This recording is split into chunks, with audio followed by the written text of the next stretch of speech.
She had said something. Was it her or someone else? Look, oh, look at this. Young Miami says, if you're, wait, let me look. If you're in a relationship and spending your own money and on majority of everything, you should be single.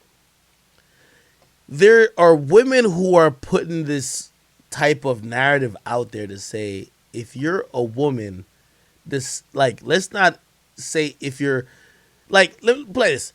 There's a girl, before I got famous this center, I always call her my day one. And by the way, I hold her down now and anytime. If she ever asks me for help, I will always help her. I remember when she had graduated before me and she had a job before me and I was still in college. And I still, like, to this day, I think she may have given me $30. But one time I was always going to see her and she realized I was out of a job in the center and I was only DJing the center. And she looked at me and she said, hey, you always come see me, blah, blah. Here's some money for gas.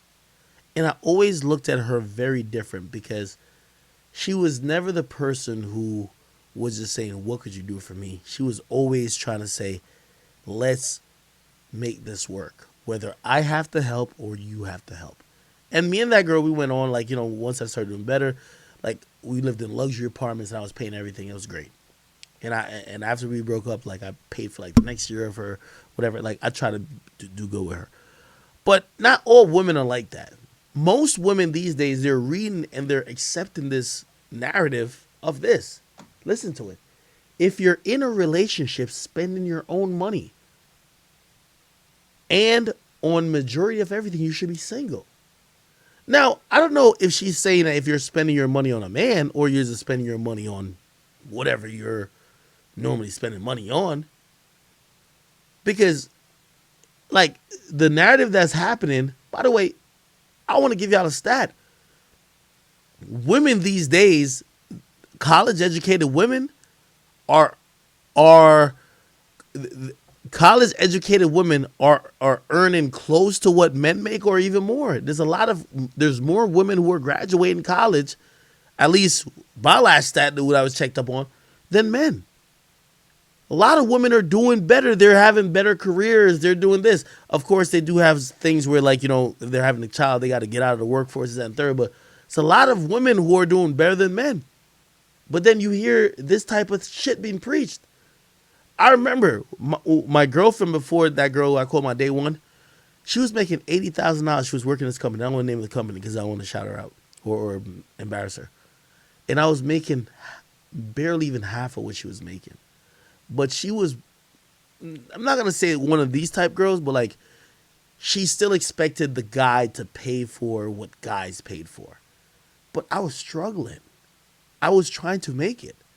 I was doing these odd things trying to get to the position I am now. And she would look at me like, well, I'm a woman. And I'm looking at her like, you make way more than me. Didn't care. This whole shit is fucked up these days. And I get it. I'm well off. So now maybe all this applies to me. But I look at y'all who might not be in that position. Or y'all might be with a girl who, like, she's making more than you. And they're still hitting you with this. They want you to pay their bills even though you're struggling to pay yours. Just think about this shit. And really, this is all created, if you ask me, by Instagram. The moment women looked on Instagram to say, this is when you know when all these chicks say they're a prize? They're not a prize because they got dope personality. They know how to intrigue, seduce, talk to, entertain a guy outside of sexually. They're all saying it because a bunch of dudes just hit like on their pictures and call them cute. And comment and say they're sexy. And basically say their BBL is great. That's why they're calling themselves a prize.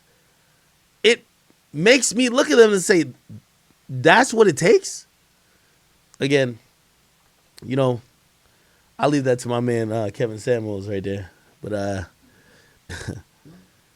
these days, man, it's tough for fellas. It's tough. I couldn't imagine being in college again, and women have some of the mentalities that they have these days. It's just ridiculous. I've always said this too. I'm not opposed to a woman looking and treating me like a bank account, but you shouldn't be opposed to me treating you and looking at you like nothing else but a sexual object. That's how it is. When a girl is saying buy me this, buy me that, my conversation with you is gonna be like, suck my dick here, let's have a threesome here, let's bro, we've removed the element of a natural relationship. That's not what it is no more. I'm gonna look at you like a sex doll.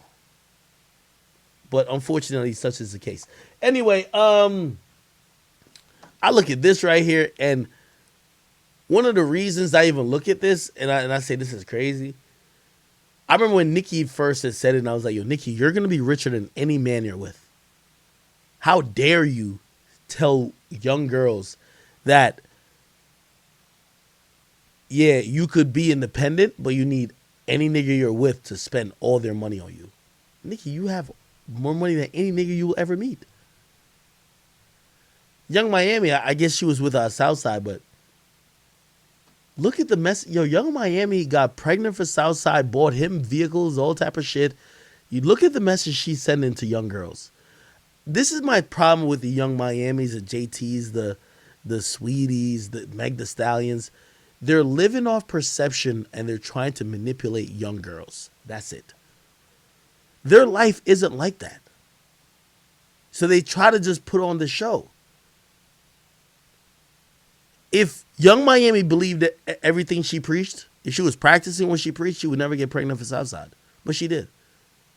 If JT believed everything she been saying, she wouldn't be with Yachty and then now with Uzi. She wouldn't. But this is the definition of do what I say, not what I do. You were just pregnant. Also, you're a millionaire. You spoil him on his birthday. He tried to spoil you. But you're telling girls, you shouldn't spend most of your money. Like, you spend a lot of your money. This is retarded, bro. 6ix9ine update. I call him. Should I call him?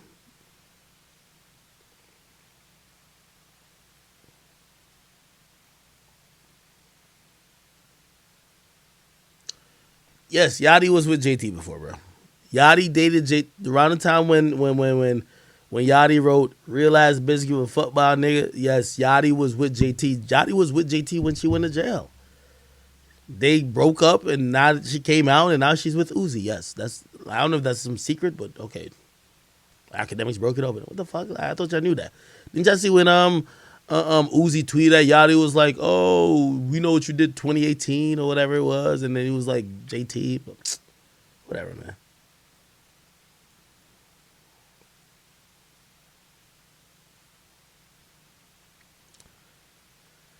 All right, I'm gonna try to call 6ix9ine.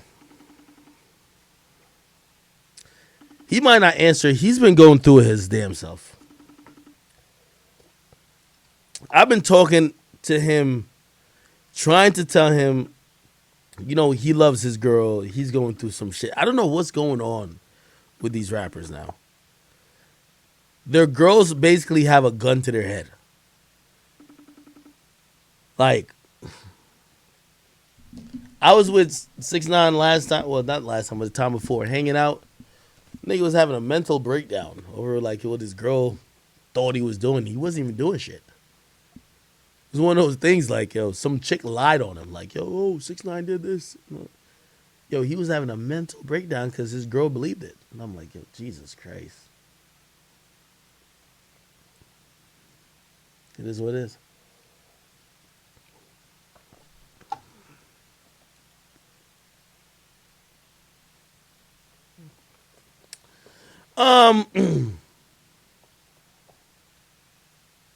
Somebody said, why is Justin LaBoy trying to be me? Nah, he's not trying to be me. I think he's in a relationship sector. And I think that's pandering a little bit, and I think whatever. Like I don't want to be that in that lane, so I have no problem with him doing what he does. Top five update. His lawyer says he